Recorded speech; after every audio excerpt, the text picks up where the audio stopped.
Hola, ¿qué tal? Mi nombre es Marco Antonio Torres González, soy ingeniero en electrónica y actualmente me encuentro cursando el cuarto semestre de la maestría en ingeniería mecatrónica en la Universidad de Guadalajara. Mi proyecto terminal de grado es titulado Generador termoeléctrico solar basado en efectos CIVEC, estado del arte y modelación para sistemas de baja potencia. A continuación, mostraré los puntos que desarrollaré en la siguiente presentación. Una introducción, planteamiento del problema, justificación, objetivos de investigación, estado del arte, marco teórico, metodología, diseño del prototipo, pruebas experimentales, análisis de resultados, aplicaciones potenciales, conclusiones y recomendaciones. Como introducción, mencionar solo el hecho de que el estilo de vida moderno, como es bien sabido por todos, conlleva un gran uso de energías. Llamemos energías a toda aquella manifestación que nos permite realizar un trabajo. Estas pueden ser de distintas naturalezas. Sin embargo, una de las que tiene mayor relevancia es la energía eléctrica. Esto debido a que para los procesos industriales, de los cuales son necesarios llevar a cabo para conseguir los productos que cotidianamente empleamos, es indispensable la energía eléctrica para emplearla como motor de cambio en estos sistemas, dispositivos que se emplean en la industria. Es por ello que representa un gran reto tener, por una parte, la energía eléctrica suficiente para poder satisfacer estos dispositivos y por otro lado, que la generación de la energía requerida no comprometa los recursos ni el ecosistema, así como la biodiversidad del entorno en el que se encuentran inmersos. Es por ello que esto plantea un problema energético global, puesto que la principal fuente de energía en el mundo aún sigue siendo la quema de combustibles fósiles, con la cual pues es posible generar energía eléctrica por medio de inducción electromagnética. Desafortunadamente sigue siendo mayoritariamente esta la fuente de energía de mayor predominancia. Solo para mencionar un dato, en 2018 el consumo anual mundial de electricidad alcanzó los 24.7 millones de gigawatts hora. Por su parte, México del total consumió 290.100 gigawatts horas, ocupando el lugar 14 de los países que fueron rankeados. Para el periodo 2021-2035 se estima que haya un crecimiento promedio anual del 1.1%. Esto conlleva entonces a preguntarnos qué tan sostenible será mantener este ritmo creciente de consumo energético, puesto que lo usamos tanto para las actividades de transformación industrial, pero también en nuestro día a día para actividades que hoy en día, vaya la redundancia, son normales y de las cuales no podríamos prescindir tan fácil. Entonces nos plantea tres alternativas que son importantes mencionar, por lo cual es indispensable encontrar otras maneras sostenibles que nos permitan generar energía eléctrica, puesto que hay un impacto ambiental duro, muy severo, puesto que los recursos son limitados. Entonces necesitamos ponernos la pregunta de soluciones sostenibles. En el planteamiento del problema, mencionar que la dependencia del combustible fósil llega a ser demasiado arraigada y conlleva un impacto ambiental determinado, puesto que el consumo de gas de combustibles fósiles genera en gran medida gases de efecto invernadero, los que provocan que haya calentamiento, que haya cambio del clima en las regiones que normalmente no se tenía, está acelerando el proceso del calentamiento del planeta. Y también, por su parte, en la contraparte, es el hecho de que eh, aquellos sistemas de generación eléctrica que emplean las reacciones químicas inestables, como lo son las radioactivas, pues que compromete y pone en un estado de alerta y de tensión el entorno en el que se encuentra y que al mínimo error o al sometimiento de desastres naturales en esa región puede ser una mayor tragedia que estos reactores se descontrolen y desprendan todas esas frecuencias de onda y esa radiación hacia el entorno.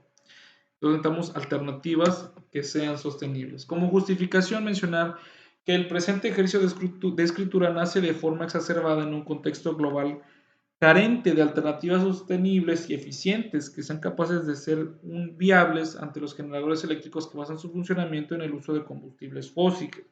Objetivo general: Lograr modelar un prototipo autosuficiente capaz de entregar la potencia eléctrica requerida para alimentar dispositivos de corriente continua con una potencia máxima de 20 watts. Como objetivos específicos, desarrollar un marco conceptual del efecto termoeléctrico CIVEC, identificar las áreas de oportunidad de los generadores termoeléctricos actuales, diseñar generador termoeléctrico para uso doméstico basado en la energía calorífica proveniente de la radiación solar. Introducción al efecto termoeléctrico. Me gustaría mencionar tres conceptos que nos ayudarán a comprender de forma más asertiva cómo es que opera este sistema. El efecto Seebeck, que nosotros lo conocemos como aquel que muestra la relación entre el gradiente de temperatura de los materiales y la energía o la diferencia potencial que se genera al presentarse este gradiente en los materiales. El efecto Peltier, que es el inverso a este, es la transferencia de calor entre materiales cuando se aplica una corriente eléctrica, es decir, el gradiente de temperatura que se genera a nosotros aplicar una corriente eléctrica a esta unión de materiales. Y el efecto Thomson, que pues relaciona la relación entre el gradiente térmico y el flujo de corriente, es decir, cómo este material libera o absorbe calor al momento de que se somete a un flujo de corriente. De forma global, podemos detallar que el efecto Seebeck prácticamente opera de la manera en la que se ilustra en la animación. Tenemos un lado caliente y un lado frío y tenemos dos materiales que son diferentes pero están unidos de forma física.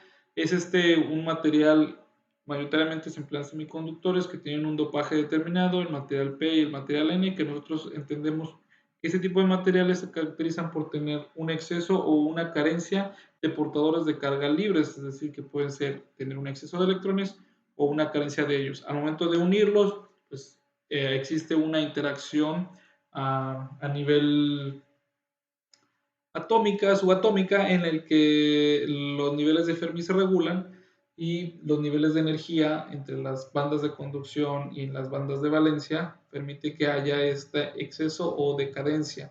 Entonces existe una recombinación entre los portadores de carga, permitiéndonos pues aprovechar esto para distintos efectos, como pueden ser los semiconductores que nosotros empleamos en la electrónica, como diodos, transistores, etcétera. Y de igual forma, pues se presenta esto con materiales muy específicos, que hay esta recombinación de portadores de carga, pero que tienen la particularidad de que al momento de someterlo a una temperatura es fácil que haya un desplazamiento de electrones.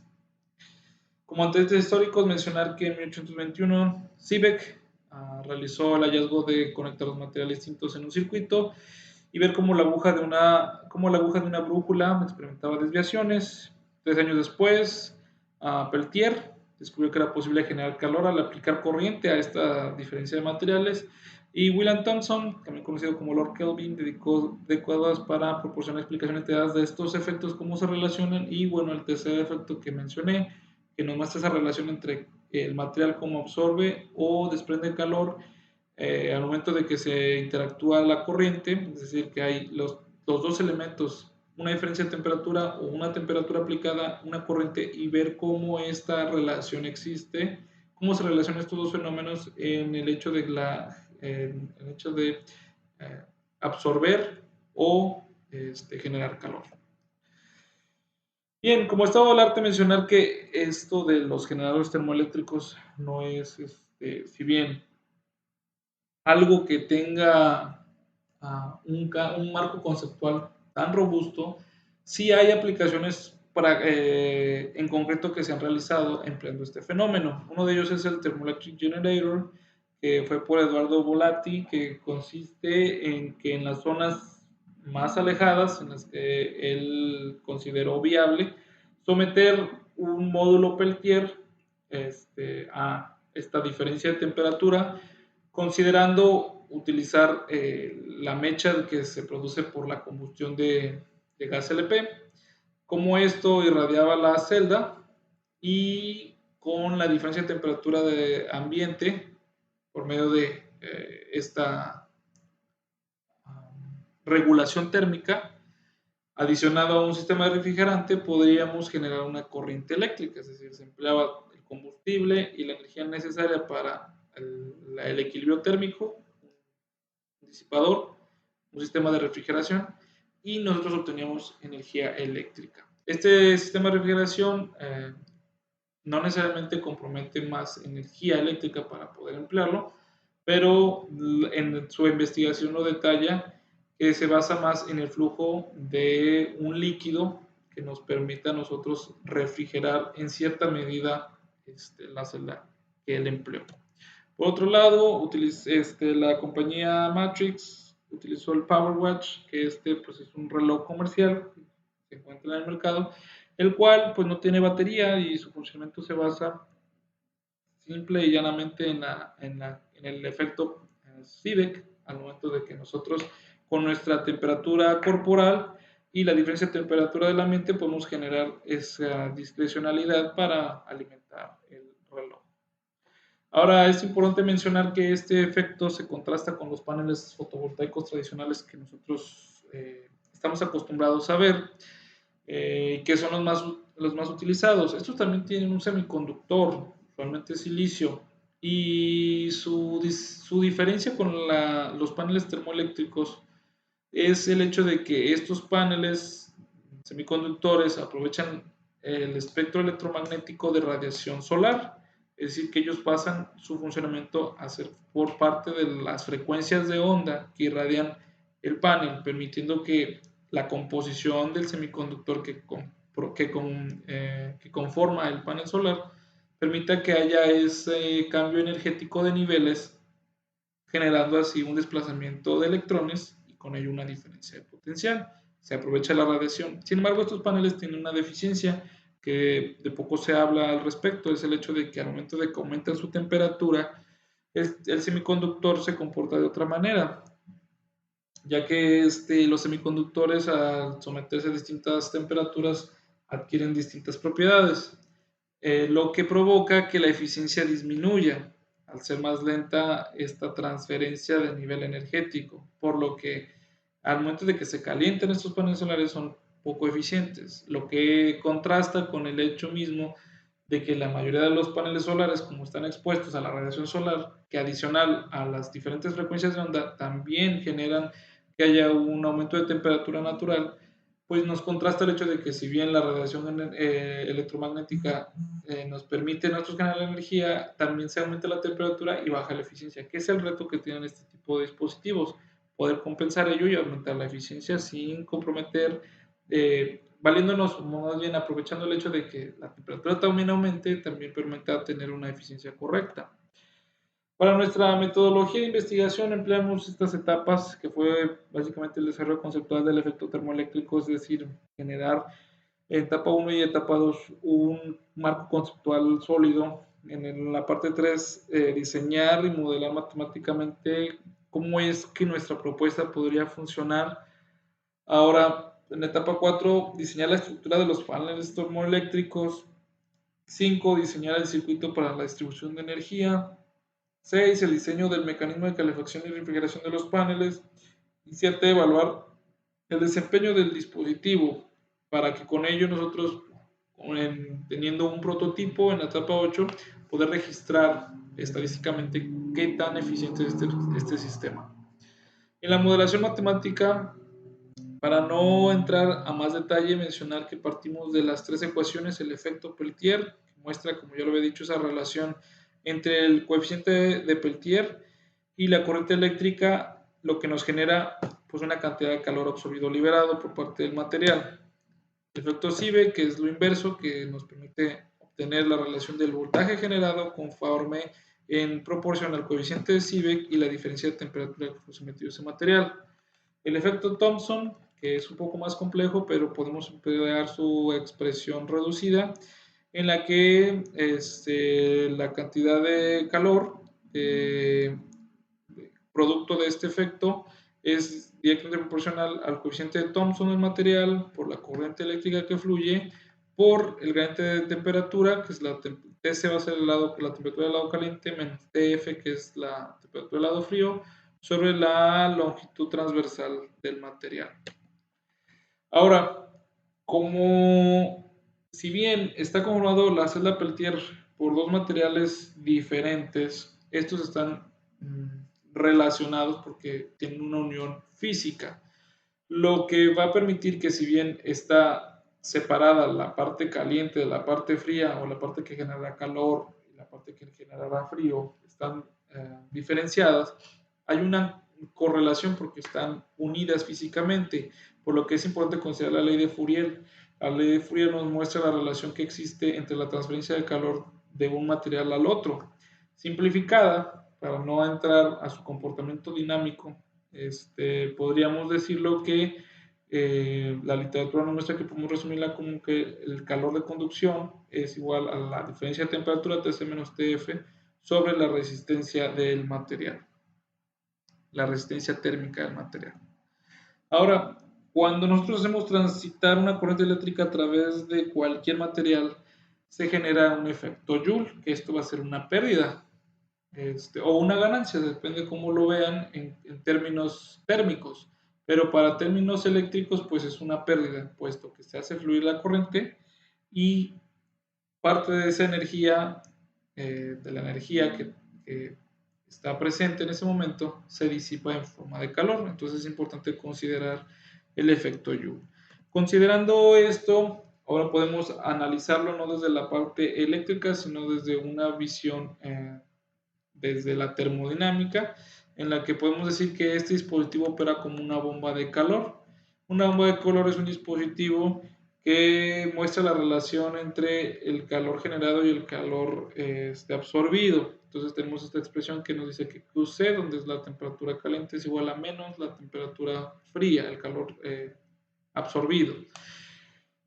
Otro factor que es importante mencionar es el factor Merit. Este nos ayuda a evaluar la eficiencia de este dispositivo, sí, el porcentaje de eficiencia, y está en relación hacia la construcción del material que se está analizando. Por eso es que está el coeficiente de Seebeck, está la temperatura absoluta del material, y esto lo podemos relacionar con el coeficiente de COP, que nos va a ayudar a medir directamente el calor generado o absorbido, va a depender de cuál es el enfoque que nosotros queramos darle, y la cantidad de trabajo que se realiza. Es decir, ya en términos prácticos, el trabajo realizado por parte de este dispositivo. Entonces, tomando la equivalencia anterior de la bomba de calor, y para dejarlo en términos del calor generado, podemos decir que el COP va a ser igual a menos el calor generado sobre el trabajo realizado. Entonces, simplificando las expresiones anteriores, podemos decir que el calor neto del dispositivo va a ser igual al calor del Peltier, al calor de conducción, al calor de Joule y al calor de Thomson, todos unidos, sobre el trabajo realizado. Esto será igual al COP, y tenemos la siguiente expresión. Bien, como deseamos tener una celda Peltier o un dispositivo termoeléctrico específico con ciertas características, podemos partir del punto de plantear una cuestión hipotética y teórica desde el supuesto de decir que la potencia que deseamos de este dispositivo son 20 watts. Y contemplando una eficiencia del 80%, podemos decir que la potencia tendrá que ser la que genere este dispositivo del 25%. Esto de la eficiencia, ¿por qué la genero del 80%? Esto es porque es imposible obtener un dispositivo que nos entregue un trabajo de los 20 watts. Entonces necesitamos considerar un poco más para que aproximadamente tengamos ese 80% de eficiencia. Ahora, el cálculo del COP, pues será esa relación entre las potencias, que es decir, que la potencia del calor absorbido tendría que ser los 20 watts sobre la potencia teórica. Entonces tenemos un COP del 1.25. Ahora, con estos datos vamos a despejar, considerando tener un nivel de voltaje de 12, cuál deberá ser la corriente. Escogí 12 por mencionar algo, ya que usualmente en electrónica utilizamos niveles de tensión como 5, podemos utilizar 9, podemos utilizar 12, podemos usar 24, va a depender, o 3.7, o va a depender de las necesidades del sistema. Entonces utilicé 12, puesto que es un estándar más aproximado en la industria que se emplea, y nos dice que tendríamos que tener una corriente del 1.7 amperes. Solo para mencionar, tomar un poco los semiconductores, existen semiconductores N, existen semiconductores P. Esta unión genera esta recombinación de portadores de carga de los niveles de Fermi, y esto va a darle una característica específica a nuestro dispositivo. Considerando el comportamiento de los distintos semiconductores, podemos medir la tarea de buscar la discrecionalidad que existe en los distintos materiales y podemos obtener una tabla que compara los rangos de temperatura que operan los distintos semiconductores de mayor uso ya actualmente. Entonces, los que resalta el bismuto, el telurio, nos da un rango de temperatura amplio. Ahora, para complementar el hecho de la celda Peltier y debido a que requerimos una fuente energética significativa, la que nos permitirá aumentar la temperatura del material, decidí, y considerando el hecho de que necesitamos un captador energético, la forma parabólica o la antena parabólica, su forma de parábola, nos permite enfatizar, concentrar esa radiación solar en un punto específico. Entonces, si una parábola, que es la representación plana, la hacemos en 3D, obtenemos una antena parabólica, lo que nosotros normalmente conocemos como. Entonces, analizando los estudios previos, me gustaría mencionar el de Mendoza, Argentina. Podemos mencionar, él menciona que una antena parabólica de 1.24 metros de diámetro con una longitud focal de 600 milímetros, podemos alcanzar una temperatura de 100 grados centígrados en tan solo 20 minutos y un máximo de 700 grados.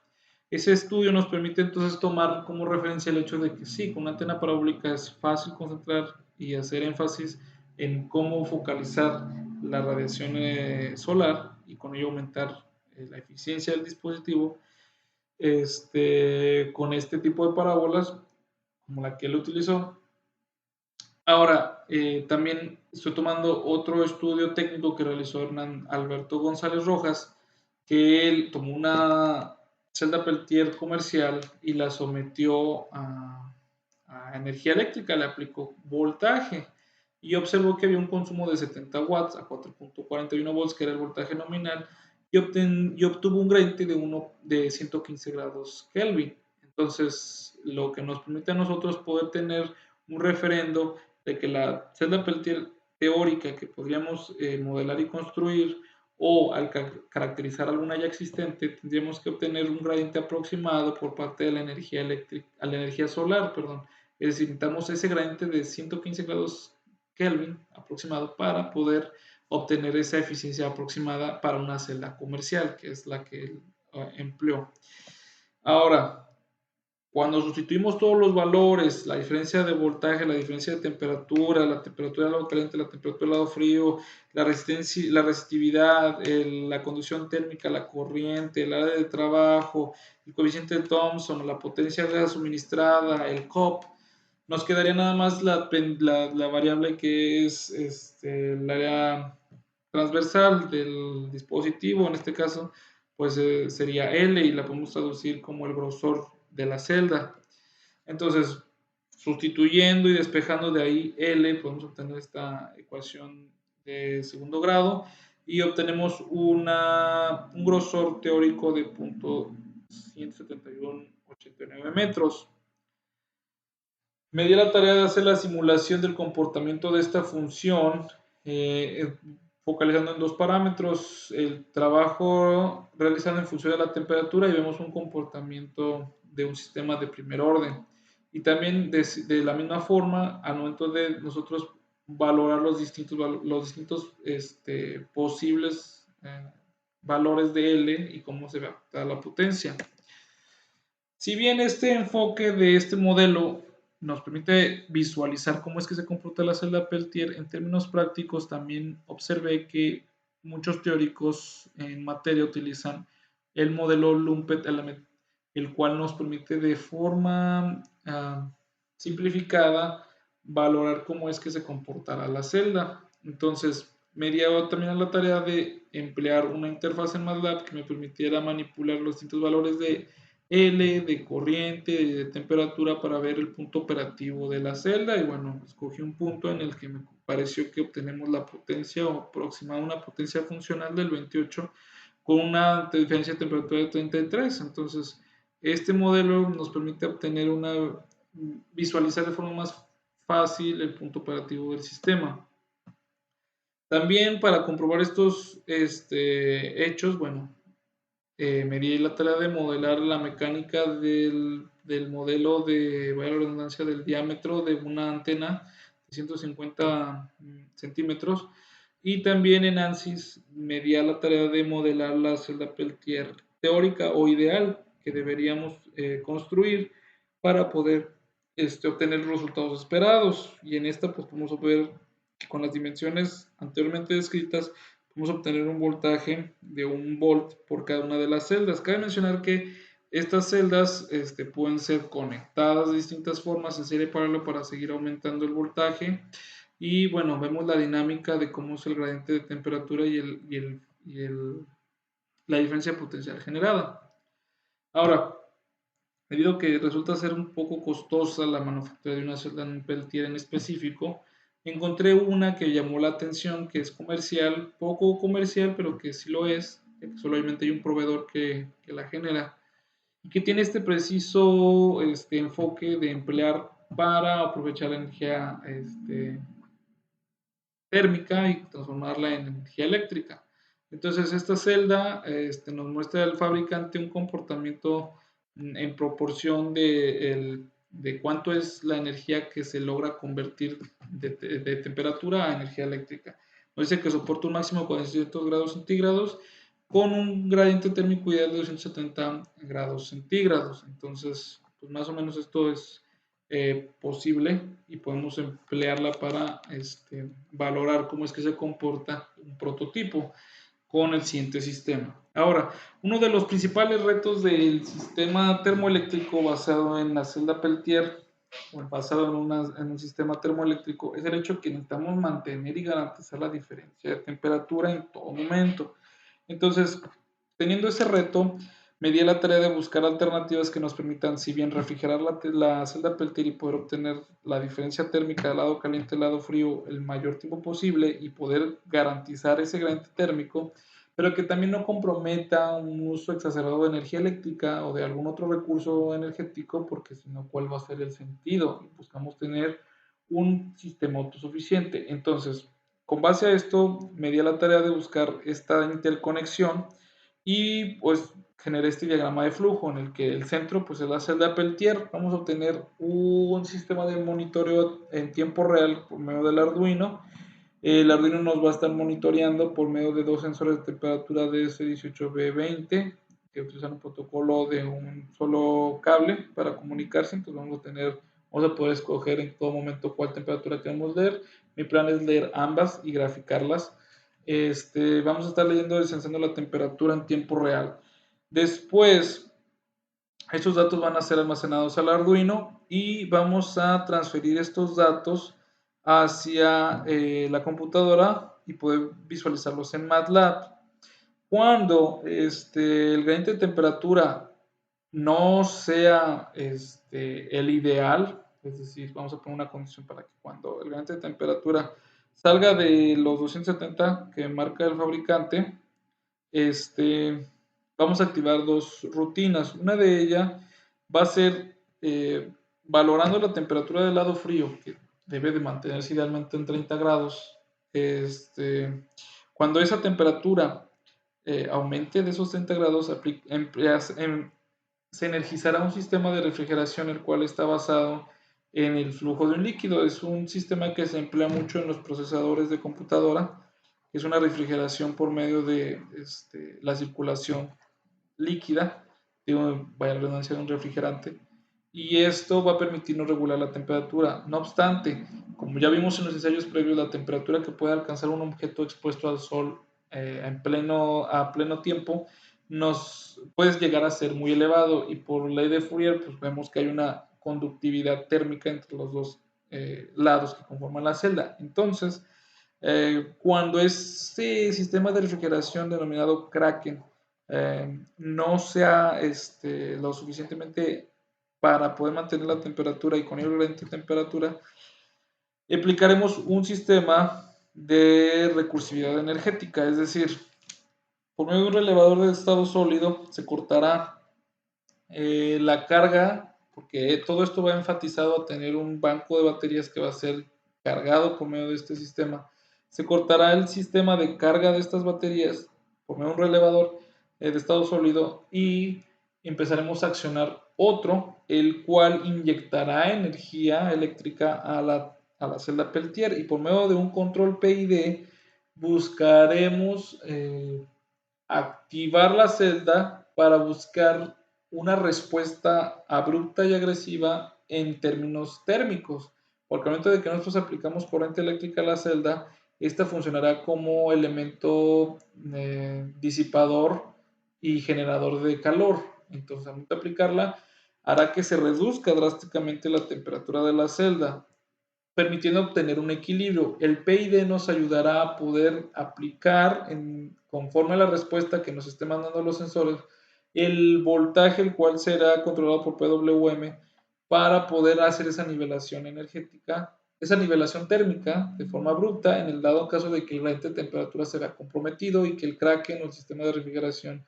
no sea suficiente. Por otra parte, también habrá dos ventiladores en el disipador térmico del lado caliente, que nos ayudará a poder regular la temperatura y que no supere los 400 grados al momento que se coloque ya a la intemperie en el sol. Entonces, esta recursividad de este diagrama de flujo nos permitirá entender cómo es que van a ser las interacciones de los sistemas cuando se active esto, y si esta condición nos conlleva a ello, nos permitirá estar relacionando el algoritmo que vamos a emplear para su monitoreo.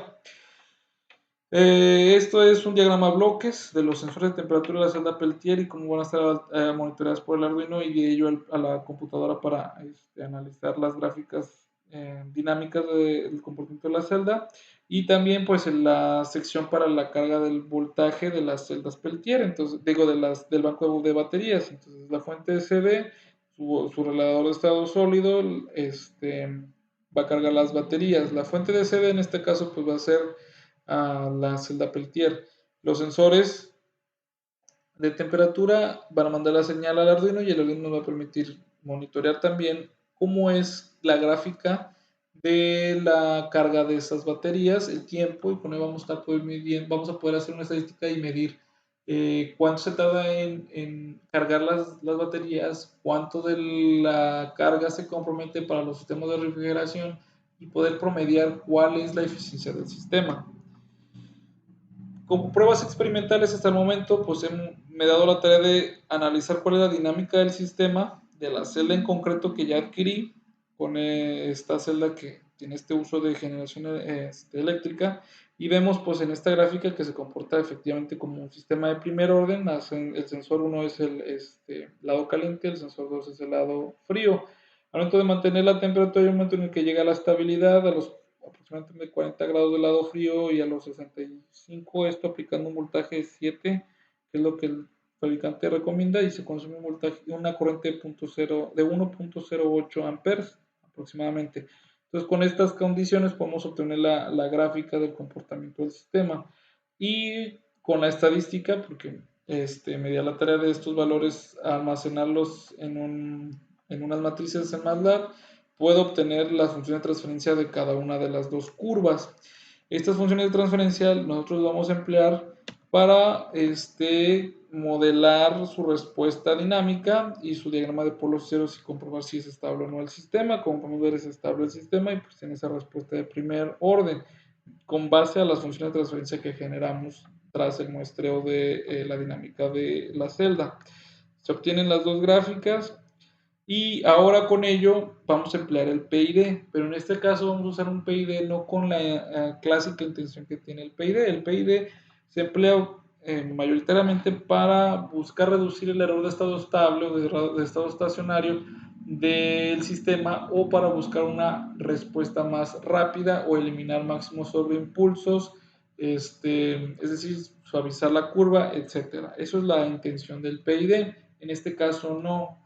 Si bien el PID siempre aumenta en un orden la función de transferencia, es decir, que si era de primer orden ahora va a ser de segundo orden, en este caso mi intención del PID es buscar todo lo contrario, buscar ese máximo sobreimpulso que nos permita alterar la dinámica del sistema para obtener esa respuesta transitoria agresiva y abrupta que nos permitirá a nosotros regular la temperatura de la celda. Entonces, aquí me di a la tarea de sintonizar ese PID que nos da esta respuesta. Como podemos observar, hay un máximo sobreimpulso que es descendente, lo que representará la temperatura de la celda y que nos permitirá por medio de él obtener esa respuesta rápida de equilibrio térmico en la celda. Obviamente esto no va a comprometer mucho el consumo energético y también lo vamos a valorar ya al momento de su implementación, qué tanto es el consumo por este sistema, tanto por el Kraken, que nos ayuda a regular la temperatura, por el flujo del refrigerante, y por este sistema que este es como en el momento en el que se vea comprometido y que ya el sistema de refrigerante no es suficiente, aplicar esta señal para reducir la temperatura y buscar ese equilibrio térmico. Ahora, me di a la tarea de probar este sistema PID y pues comprobar que la celda reacciona realmente hacia como nosotros deseamos. Entonces, en esta gráfica estoy sensando nuevamente la temperatura, estoy aplicando el PWM por parte del Arduino y el puente H para controlar su voltaje. Entonces, calenté, me di a la tarea de calentar el dispositivo, el módulo Peltier por medio de un heater y aumentar la temperatura. Como pueden ver al inicio, las dos temperaturas están casi iguales. Esto es porque pues, el sistema está apagado y al momento de que hay ese equilibrio térmico, al calentar el lado caliente, pues calienta toda la celda en un punto. Ambas temperaturas llegaron a un momento. En ese momento, el sistema detectó, obviamente, que hay un desfase porque el set point del lado frío son 30 grados. Entonces, como está fuera del set point, está empezando a aplicar voltaje y en todo momento regular la señal en tiempo real por medio del PID y buscar esta curva por medio de las ganancias que obtuvimos en la sintonización del PID. Como podemos ver, sí hay una disminución drástica, puesto que del minuto 5 al 15 vemos como hay una disminución, al menos por parte de la sonda que está midiendo la temperatura del lado frío, que es la que nos interesa más, que es a la que realmente estamos aplicando el PID. Que si bien la celda Peltier están las dos de forma relacionada, ya que aplicar voltaje genera la manera en la que nosotros estamos aplicando las ganancias y la respuesta del PID, pues como lo vimos aquí, la respuesta del lado caliente como la del lado frío son muy similares. Entonces vemos los dos máximos o las dos disminuciones abruptas. Después apagué el sistema, dejé que regulara la temperatura hasta que ya disminuyó en el minuto 25. Ambas volvieron a ser las mismas porque pues, el sistema se apaga, el PID se determina por apagar al momento de que la temperatura llega al set point. Entonces deja de inyectar voltaje, dejé que se regulara la temperatura, regulamos, se llegaron a ser muy similares ambas temperaturas, puesto que ya se enfriaron. Y ahora volví a calentar la celda y aumentaron ambas temperaturas a la par de nuevo y el sistema del PID volvió a dejarlo que trabajara y vemos como aquí es más claro esa disminución del lado frío, como hay ese valle en la respuesta de la curva, lo que nos muestra que el sistema va a operar de la forma en la que nosotros lo deseamos. Por último, aquí muestro la prueba del circuito de cómo es la carga. Apliqué un voltaje de corriente directa y aquí estamos viendo cuál es el voltaje por medio de un sensor de voltaje IN219, el cual va a estar monitoreando en todo momento cuál es el voltaje de la celda. Va a estar apagando la fuente de corriente directa que alimenta el dispositivo y va a estar sensando para saber cuál es el voltaje real que hay en las baterías. Son algunas imágenes de las pruebas que realicé. Son la celda Peltier, sus disipadores, los ventiladores que acoplé. Aquí tengo la fuente Boss que estoy utilizando para las pruebas, el Arduino, los relevadores de estado sólido. En esta otra estoy caracterizando la celda. En esta el sistema de carga. Y bueno, por último la antena parabólica que voy a emplear para las pruebas finales. Bien, esto sería todo por el momento. Agradezco la atención prestada.